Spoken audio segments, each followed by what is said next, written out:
حضرت عائشہ صدیقہ رضی اللہ تعالیٰ عنہا فرماتی ہیں، ایک عورت میرے پاس آئی اور اس کے ساتھ اس کی 2 بیٹیاں بھی تھیں۔ اس نے مجھ سے سوال کیا، میرے پاس ایک ہی کھجور تھی، میں نے وہ بھی اسے دے دی۔ اس نے اسے اپنی دونوں بیٹیوں کے درمیان تقسیم کر دیا اور نہ خود کھائی، پھر وہ کھڑی ہوئی اور چلی گئی۔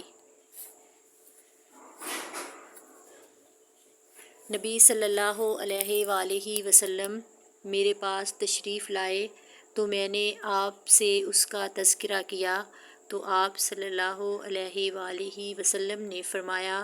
جس شخص نے ان بیٹیوں سے کسی طرح کی آزمائش کی گئی اور اس نے ان سے حسن سلوک کیا تو وہ اس کے لیے جہنم سے آڑ بن جائیں گی۔ حضرت ابو ہریرہ بیان کرتے ہیں، رسول اللہ صلی اللہ علیہ وآلہ وسلم نے فرمایا، بیوہ اور مسکین کی ضرورت کا خیال رکھنے والا اللہ کی راہ میں جہاد کرنے والے کی طرح ہے، اور میرا خیال ہے کہ آپ صلی اللہ علیہ وآلہ وسلم نے فرمایا، وہ قیام کرنے، تہجد پڑھنے والے کی طرح ہے جو سستی نہیں کرتا، اور اس روزی دار کی طرح ہے جو افطار نہیں کرتا، مسلسل روزے رکھتا ہے۔ حضرت سہل بن سعد رضی اللہ تعالیٰ عنہ بیان کرتے ہیں، رسول اللہ صلی اللہ علیہ وآلہ وسلم نے فرمایا، میں اور یتیم کی کفالت کرنے والا، خواہ یتیم اس کا اپنا ہو یا کسی اور کا، جنت میں اس طرح ہوں گے۔ اور آپ صلی اللہ علیہ وآلہ وسلم نے فرمایا، انگشت شہادت اور درمیانی انگلی کی طرف اشارہ فرماتے ہوئے اور پھر ان دونوں انگلیوں کے درمیان کچھ فاصلہ کیا۔ حضرت نعمان بن بشیر رضی اللہ تعالیٰ عنہ بیان کرتے ہیں،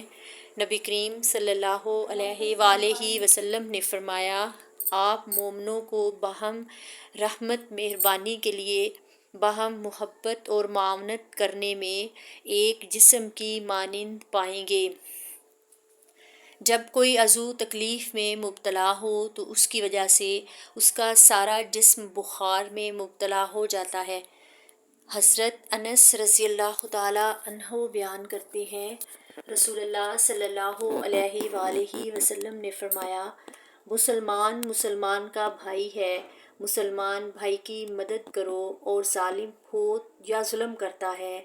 کسی آدمی نے عرض کیا، اللہ کے رسول صلی اللہ علیہ وآلہ وسلم، میں مظلوم کی مدد تو کروں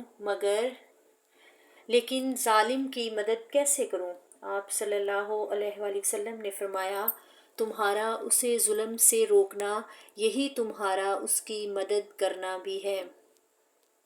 حضرت ابن عمر رضی اللہ تعالیٰ عنہ سے روایت ہے کہ رسول اللہ صلی اللہ علیہ وآلہ وسلم نے فرمایا، مسلمان مسلمان کا بھائی ہے، نہ تو اس پر ظلم کرتا ہے اور نہ وہ کسی کو اس پر ظلم کرنے دیتا ہے۔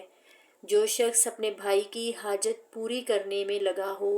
اللہ اس کی حاجت پوری فرماتا ہے، اور جو شخص کسی مسلمان کی کوئی پریشانی دور کرتا ہے تو اللہ تعالیٰ اس سے قیامت کے روز کی پریشانیاں دور فرما دے گا، اور روز قیامت اس کی پردہ پوشی بھی فرمائے گا۔